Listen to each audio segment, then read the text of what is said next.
Hi, I'm Gerben. Hi, I'm Jelle. Alright, you've got something really cool. Yeah, so what I'm going to talk today about is container apps, so Azure Container Apps, in combination with Dapr. So I know we have a video also about Dapr in isolation. Yeah. But I want to tell you the cool thing about using Dapr in Azure Container Apps. And for that I will give you a brief introduction before we really dive deep into a demo and to show you all the nice things. Okay, so quickly, what's a container app for people that don't know? What's Dapr and what's the combination and how... and why would you use them together? Yes. All right, so probably like peanut butter and jelly, but... Yeah, so let's have a quick look at my screen. So first, a short introduction about Azure Container Apps. So Azure Container Apps is a way to run microservices in a serverless environment. That's the marketing language of Microsoft. But what it really means is that in essence, we have a managed Kubernetes cluster, so a Kubernetes cluster managed by Microsoft. And the only thing that you have to worry about is deploying your containerized application.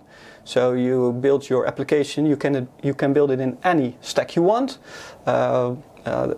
Normal.NET, C#, you can build it in Python. You don't have to do anything. You containerize your app, and then you can run it in Azure Container Apps. Right. The only requirement is that it's a Linux base image, but for anything else you don't have any base image requirements, so you can use anything that you want. Some cool features about Azure Container Apps is that not only you can run your app itself, but you can also, for instance, if you have multiple revisions, you can split traffic, so you could have a new version, you can have a 80-20% split or whatever you want. There is also autoscaling based on CPU, but also autoscaling based on events, because in that Kubernetes cluster that's running, KEDA is installed. So that's the Kubernetes way to have event scaling, or to have autoscaling based on events. So anything that KEDA can trigger on, Azure Container Apps is able to trigger on. So queues, service bus, anything. Yeah. So really quickly, I have a microservice architecture. I have several services. I want to deploy them. I'm not using Azure Container Apps. What kind of problems would I find? If you want to deploy, you need a host to deploy. If you're using your own Kubernetes cluster, then the problem is managing that cluster. You need to know something about security, setup, infrastructure, a lot of things. And with Container Apps, you have a really easy way to have a managed environment for you to deploy everything inside. So that's a really short introduction about Azure Container Apps. I mean, there's a lot more to talk about. I like short. Let's go on. Yeah, for sure. So again, a short introduction about Dapr. So what is Dapr? Dapr is they provide multiple APIs for your microservice to do stuff that you normally would have to program or make yourself. So what is that stuff? For instance, communication between different services. If you deploy multiple microservices in your Kubernetes cluster without something like Dapr, then you need to resolve, you need to know where those services are, where the revisions are. Yeah. You need ways to talk to each other. You also need security, or a way to secure connections. That's something that's handled by Dapr. But Dapr can do more. It can, for instance, also manage state. So you have a API that you can talk to. And then on the back end, any kind of state store can be used. At least state stores that Dapr supports, but it can be something like Redis or a database, anything that's on the back end. You can subscribe to queues. You can do secret management. You can have output and input bindings. So also a event-driven architecture. All right. So if I have some services and I want to Dapr them. Yeah. Is it like, do I install a NuGet package? Is it an API that I connect to? What's that? Yeah, I will tell you in several minutes how you actually do that in Azure Container Apps. So first, we need to talk a little bit about what Dapr is itself. So if you would use Dapr in isolation, then for your application, you're just talking to an API. So you can see here on my screen, I have some examples of those APIs. One is for instance, invoke. That means that you could invoke another service, so a service in your cluster or another app container. And the same kind of URL is used, but then with, for instance, state, to do something with the state, store something, get something. And these are versioned URLs, I see. Yeah, they are versioned URLs, they are versioned in Dapr, and there is a way when you, for instance, want to call invoke, to, instead of having the whole version number, just to identify your service by an ID, and then it will do all these mappings of the version itself, so you can have a little bit more, without having to worry about that versioning. But for your application itself, you can also see here in my examples, it is calling localhost. So you don't have to know anything where Dapr lives or where your server lives. You're just calling a local URL. And how Dapr achieves that is, if you have your service, your pod is running, Dapr, when you enable it, it will add a sidecar. So for every container that's run, an extra container, a sidecar is also run, and that's the Dapr sidecar, and that will function as a proxy. And all those API calls will then be handled by that proxy and then managed accordingly to whatever you want to do. But doesn't that cost a lot of performance? It costs some performance, but not a lot, not really a lot. I mean, Dapr is really optimized to do and handle its job. So it does have some performance impact, obviously, but not minor, very minor. But it means for your service itself that it can be really lean and mean. Yeah, and it's a lot more maintainable this way. Yes, it is. So we talked about what you can see on my screen, what kind of things that Dapr is offering. Service-to-service invocation, state management, etc., everything that we talked about. And now how can we combine everything in app containers? Because app containers has a way to add Dapr components, so you don't have to install anything on app containers. Dapr is there. You only have to enable it by adding components. So you could, for instance, add state components, but the service invocation is already there, so it is already possible to call another service. What you can see here in the picture, how that's handled is you have your container app itself. You say in a configuration or via the CLI that you want to enable Dapr. You define a Dapr component, for instance, a state store or a pub sub. And then they connect to each other, and then you can call them via the APIs that I just show you, and you have Dapr enabled by default in app containers. So without having to worry about communication state, you only have to worry about your own code and your own program. All right, so it's really easy to do, and it has the same benefits that doing Dapr by yourself would have, and you're also in an app container. Yes. Yeah, and doing Dapr yourself, that's the same as doing Kubernetes yourself. Then you have to manage to install Dapr in your Kubernetes cluster, to maintain it, etc. Then you have to do all that kind of jobs that is now out of the box supported by the Azure Container Apps environment. So, we have the Container Apps, we have Dapr, we know how to fit, but now I want to show you how things are done in practice, and I want to give you a quick demo. Thanks. Yeah. So what we're going to do is we're going actually to use it's the Hello World example of Dapr, and we are going to run that in Azure Container Apps. So you can see here a quick overview of what we are going to create. We are going to create a client and a service. One service, Node.js application, it's going to storage. It's using the storage API, and we have a Python client that's calling the Node application. Right. And just to give you a really quick overview of the code, first let's go to the Python application. You can see it's a really small application. It's just a normal service. The only thing that's changing is that you have to configure the Dapr URL and the service that you want to use. For instance, here you can see on line 27 that it's calling the Dapr URL, but then using a Dapr ID for the Node app, and now Dapr knows that you want to have a call to that service. Right. So that the call is then delivered to that Node application. Now let's go to the Node application, because that's the one that's using the storage. So also it's a very small Node.js application based on Express, so it only has some URL endpoints.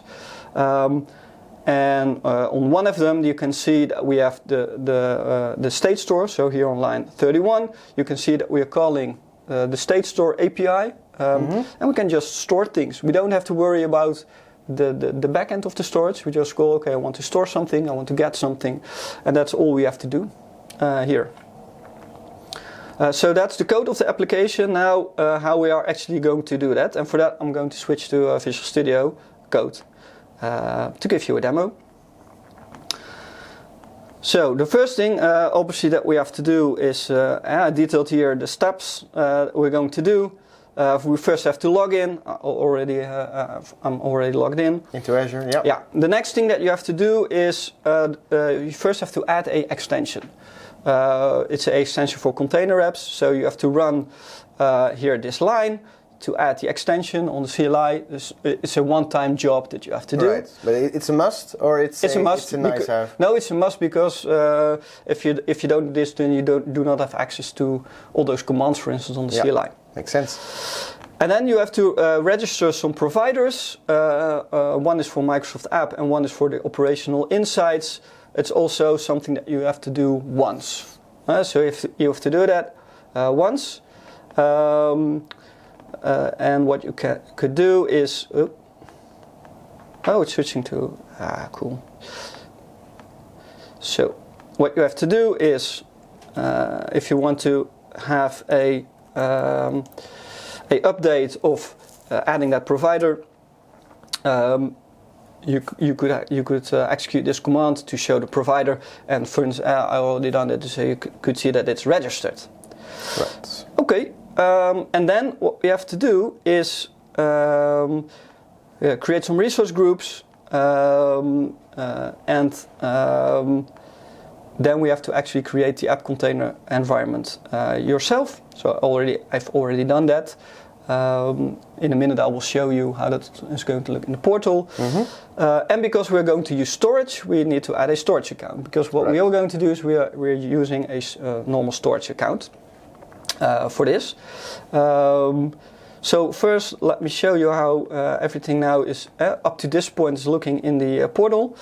So I have several things. I have a container app environment, and that's the actual execution environment. So you can see there are no apps running. It's just the environment, and you need it as a sort of a container for the containers.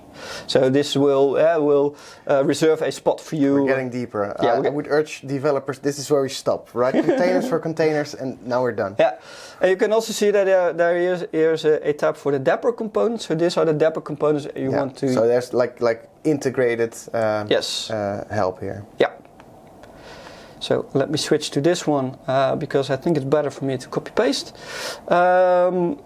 First, what we have to do is I have some environment settings that I need for the commands to run. So the container app environment is already created, storage is already created. So now first we want to create the state store component. And for that you need a YAML file. You can see it here. It's where I configure blob storage. You can also have the account key in plain text, but when this video is published, this storage is already gone.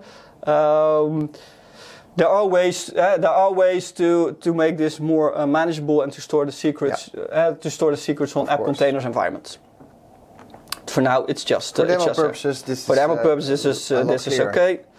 So let me get to what's going on. So let's select. Yeah. Wait, I will do it differently. AZ container app, and then env. So I have here the environment. I'm declaring a Dapr component, executing it, and you can see that now everything is okay. Yep. In the middle, I will show you the container. And now I want to create the node application. So again, AZ container app, container app. But now I'm going to create the node app. So what you can see here in my command line is I have an image. I also have some configuration for Dapr. I enable Dapr. yeah, so that's how you enable Dapr and give it a Dapr ID. So I'm going to create the node application. So now it's going to create this container application.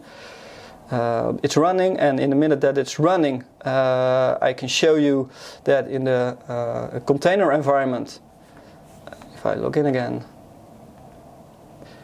then I can show you that we now have a state store component. As we said, we've created a store. Yeah, and we can also see that there is already a app running, a node application app running.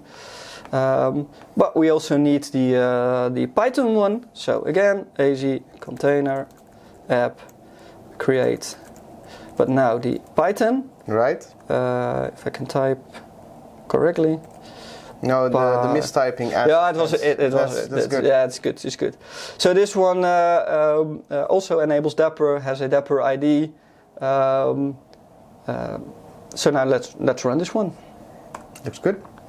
So we're going to run the Python application. And there's actually no front end of this. So to show you things and also to show you that it also binds logging for you. So it creates a logging workspace for you, a custom workspace. You can see it here. It's a container app console. So in a minute I want to show that actually something is running and that there's something working. Mm-hmm. Always nice to see things working. So first let's see if the container app's already there. Okay, we can see it's there. And now we have all the separate puzzle pieces, but the proof is in the pudding. Yeah, the proof is in the pudding. So let's go to our research group. And you can also see that now the apps are there, the app containers are there. Yeah. Now let's get to the analytics workspace. I want to go to logs. I can disable this, and I want to have a custom query.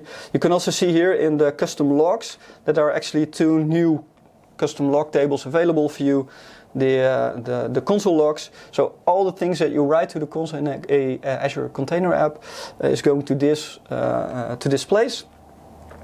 So to show you something about the Node app, we can see here there's, I think in a minute, there's some good persistency, but now things failed. So you can see also that when things failed, you can see it here, and you can also see that there are also successful persistence.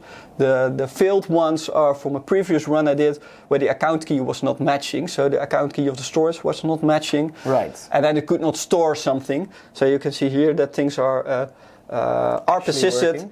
Yeah, and if you know in the GitHub example that I showed you, there in the Python script there was just a timer to call every second or something the Node app to store something. Yeah, that's why it's already doing something without us interacting with it. Yeah. Yes. Yeah. It was.